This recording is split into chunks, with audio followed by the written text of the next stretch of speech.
So guys, not quite long, this article surfaced online where the United States was saying that they are not going to release Tinubu's record until 2026. And so many people were wondering why such a decision, because we know that the United States is a pro-democracy country, and also they promote fair and credible elections across the globe. So people were like saying that why are they now saying that they don't want to release the records of Tinubu, who is now the sitting president of Nigeria? And so you have to wonder, why was Bola Tinubu never indicted in the United States? Why was he allowed to keep so much of the initially seized money from his bank accounts that was said to be involved in drug trafficking? What kind of deal was he able to strike with American authorities? So guys, you can see how selfish the Americans behave. They are just after their own interest and not even the interest of other countries like Nigeria. They are just there to protect themselves and their interest. And you have to also understand that Bola Tinubu is the perfect kind of imperial puppet for the United States. This is what they do over and over again, is they find a compromised figure, somebody that they can exert leverage on, and they prop them up. And the second that they become no longer useful, they go after them and they get rid of them. So guys, it is becoming very obvious that the Western world, they are just after their interest in Africa. They don't want Africa to be liberated, and that is why they want to keep manipulating the African leaders. Kamala Harris came out and she's saying, she's going to work with Tinubu, blah, blah, blah, blah, blah. The right that US have to work with Tinubu, right? Even in spite of the fact that he rigged his way into office, in spite of the fight, it's a political coup that happened in Nigeria. It's also the right that Russia has to work with Niger now, in spite of the fact that there's a military. If we really are interested in advancing democracy, then one of the things that must be ensured is that there must be free, fair, credible election, a universally accepted one. Not this kind of election where, there are different standards. There are certain standards that happen in certain countries, and then there are certain standards that happen in other countries. No, we can't have that, where people are ready to say, let's, out of stability, let's allow stability, let's move on for the election, go on to governance, even when the people's rights have been denied, when the people's mandate have been denied. So if you continue to do that, you will make coup more interesting to the people. It's harder to tell people that they should not be yearning for military coup when they can see their own votes don't count, their own rights are being denied, their own mandate. It's not who they give their mandate to that gets it. So then what's the difference? Somebody forced himself on them, and so they wouldn't see any reason why they don't see any reason why military can come and force themselves on this. So if we really want democracy to work, if we really want situation, I don't know who is calling that. If we really want democracy to work, if we really want people not to yearn for military can never, for me personally, military can never be an option. Never, ever, ever. But how many people are you going to be telling that? How many people? So guys, many people have argued that even Buhari, who is an ex-military man, did not invade countries like Mali, Burkina Faso when they had coup. So you can imagine somebody who is coming from the civilian aspect of it. I mean, Tinubu as a civilian leader, being in a hurry to invade Niger. But thanks to God, he has made a U-turn, because he's now talking to the northern clerics to go meet the Nigerian leaders. I mean, the military in Niger, who are the heads of this coup. I think he is using this war as an alibi. As what? As a cover. To do what? To ensure the war comes between Nigeria, ECOWAS, and Niger, and then that will make him invoke a constitutional provision for emergency rule. That will not happen. Nigerians are much, much wiser. We have seen in other military, just like you said, in other military, and other countries where military are, they are stable. They have no business going to Niger. if the choice of Nigerian people to assuage for their own frustration is a military rule, and they have welcomed it, so be it. Where was ECOWAS when other countries were being taken over by military? Where was America? Where is the UK? Where are all these pretenders of democracy? Where were they? If military rule is an option to irresponsible leadership, to fraud in governance, to betrayal of trust, to cherry picking of enemies, so be it. Mr. If Shehu. civilian president don't like coup, if civilian president don't like coup, they should be democratic, they should be responsible, they should be responsible, and they should be answerable. Short of that, coup will always be an option for people who are aggrieved. Noted. Of course, we'll have other elements to explore with you, but I would like to go back to some of the statements that you've made here. You mentioned that if the president is not careful, he will lose more than ECOWAS, he will lose Nigeria. And when referring to the president exploring military options, you stated, and I quote, "We are waiting for him to do that." So I'm just wondering, when you say you're waiting for him to do that, what reaction, since you're also a political activist, what reaction do you have in store should he choose to explore the military option? When Saddam Hussein invaded Kuwait, the next 3 hours, the president of the US then, George Bush Sr., went on the air and said, "This is my last message to Saddam Hussein. Get out of Iraq or you lose more than Iraq." He refused to go out and he lost Iraq. If Tinubu decides to go and invade, along with ECOWAS, to invade Niger, he will lose more than ECOWAS, because definitely we are going to the polls anytime, any day, anytime soon. We will go back to the votes. We will go back to the polling stations. And that is when Nigerians will realize that they have been called upon in the past. Be wary, be careful, beware of a Tinubu presidency. They didn't hear.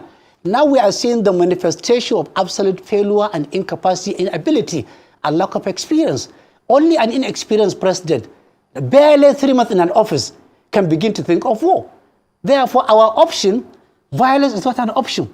Our options are always, under democracy, our voters' card, our voices, our communication, our resolve to work in team and ensure that people who are bloodthirsty, who cannot go to the blood bank and get a blood, rather they want a fresh blood, will not govern Nigeria, will not preside over Nigeria, and will not continue to decide the fate of Nigerians.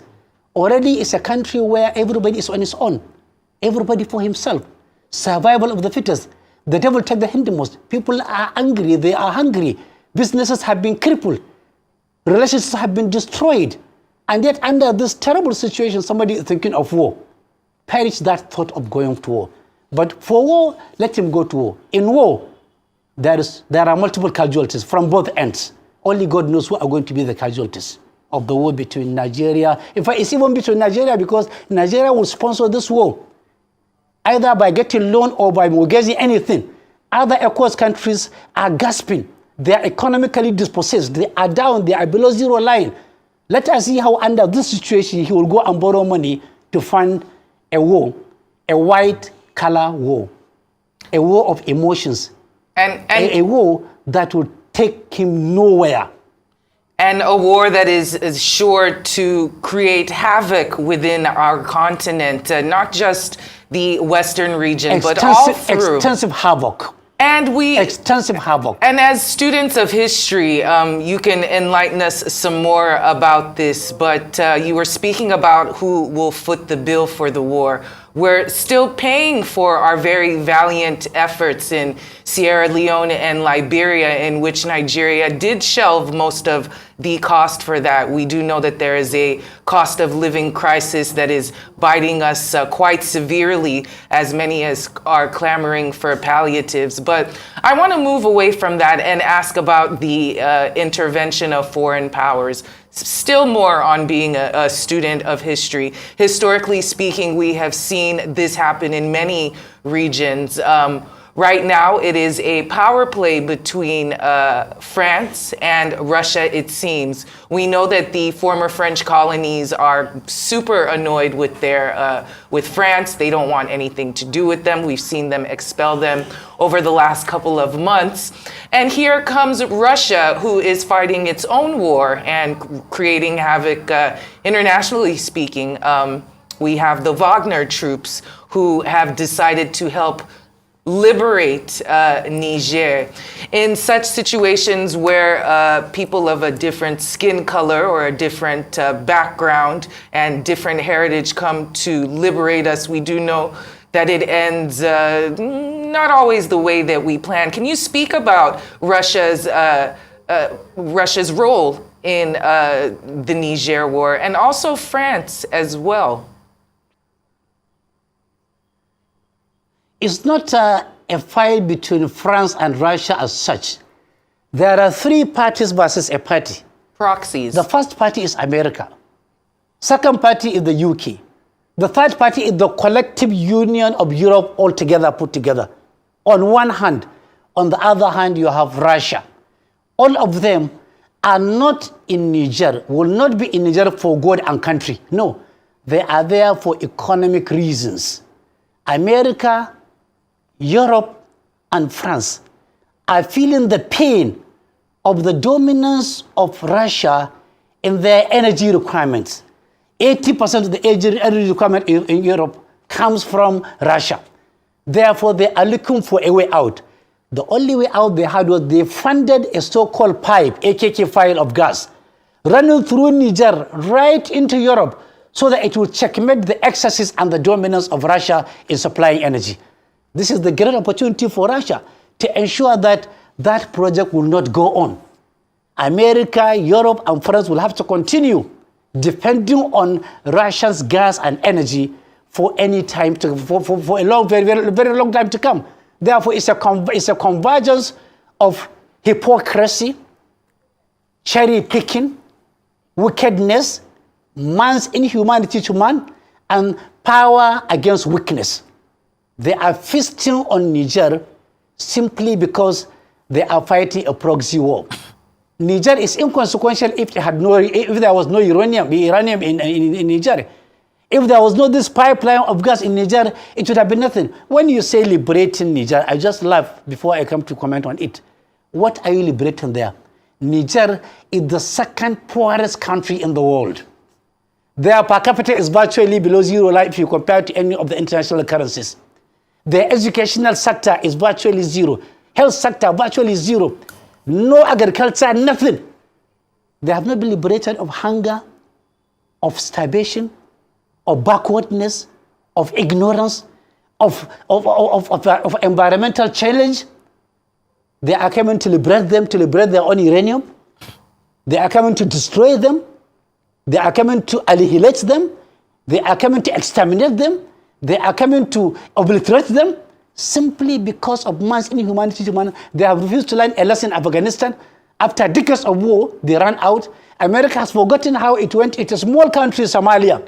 During Mohammed Farah ID, during those presidents, they went into Somalia and they ran out. Their militaries were being dragged in the city of Somalia. Have they forgotten about that? Mr. Have Shehu. they forgotten how they created millions of orphans Mr. in Shehu. Iraq, in Iran, in Syria?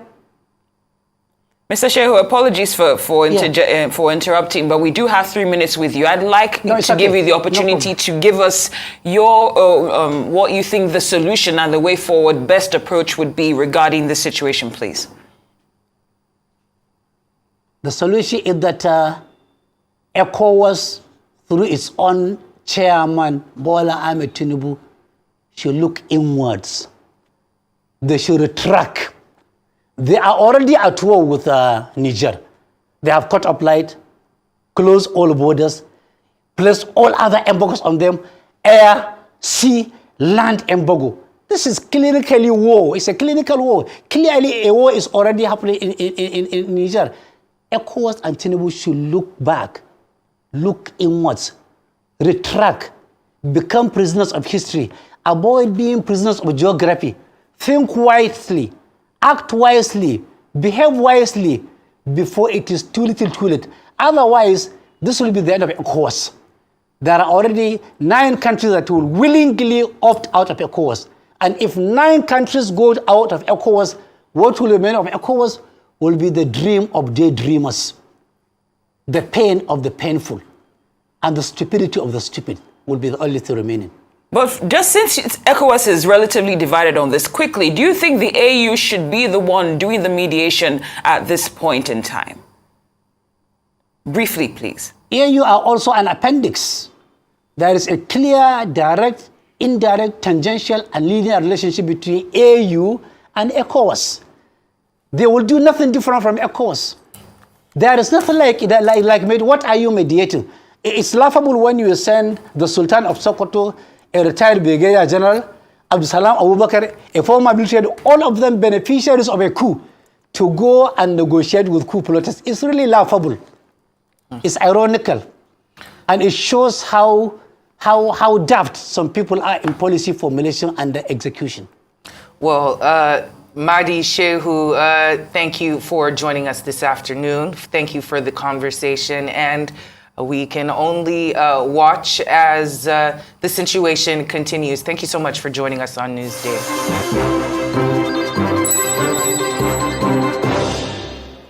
So guys, let me know what you think about all these things in the comment section below. Honestly, this government lacks legitimacy, and you know they want to gain it at all costs, and that's why they are like becoming a puppet in the hands of the Americans. They are just using Nigeria.